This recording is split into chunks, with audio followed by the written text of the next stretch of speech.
வணக்கம் சொந்தங்களே. இன்றைக்கி தினம் காலையில் மார்னிங் பிரேக்ஃபாஸ்ட்டில் உங்களை சந்திக்கிறதுல ரொம்ப மகிழ்ச்சி அடைகிறேன். இன்றைக்கி ஞாயிற்றுக்கிழமை எந்த கோயிலுக்கும் போக மாட்டேன். சாமி குளிச்சுட்டு வீட்டிலே சாமி கும்பிட்டுருவேன். வீட்டில் சாமி கும்பிட்டேன். அப்புறம் பசிக்கும்ல, என்ன செஞ்சு வச்சுருக்கிற அப்படின்னு கேட்டேன். பாருங்க, சாப்பாடு நைட்டு வடித்த சாப்பாடு தண்ணி ஊற்றாமல் வச்சுருந்தாங்க. அதை ஏன் தண்ணி ஊற்றி ஊற்றி இவருக்கு பழைய சோறாக கொடுக்கணும் அப்படின்ட்டு தாளித்து கொடுத்துட்டாங்க. அப்போல்லாம் நாங்கள் வறுமையில் இருக்கிற காலத்துலலாம் குழம்பு எதுவும் இல்லைன்னா இந்த மாதிரி தாளித்து தான் சாப்பிடுவோம். அப்போ பாருங்கள், அதுக்கு எறா ஒன்று கொடுத்துருக்குறாங்க.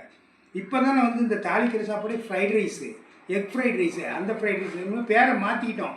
ஆனால் மெத்தேட் எல்லாம் ஒன்று தான். இது அவ்வளோ அருமையாக இருக்கும் உடம்புக்கு. பாருங்க, எறா நைட்டு செஞ்ச எறா இருந்துச்சு மீதி, அதை வச்சுருக்காங்க. இதை பாருங்க, பூண்டெல்லாம் போட்டு வறுத்த நெத்திலி கருவாடு, அந்த துண்டு கருவாடு ரெண்டுமே இதில் இருக்குதுங்க.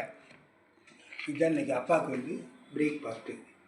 நீங்கள் என்ன சாப்பிட்டீங்க அப்படிங்கிறத கமெண்ட்டில் சொல்லுங்கள். இந்த தாளித்த சாப்பாடு, இந்த மாதிரி தாளித்து கொடுக்குற சாப்பாடு உங்களுக்குலாம் பிடிக்குமா அப்படிங்கிறது எனக்கு தெரியணுங்க. யாராருக்கு பிடிக்குன்னு ஒன்றும் இல்லை.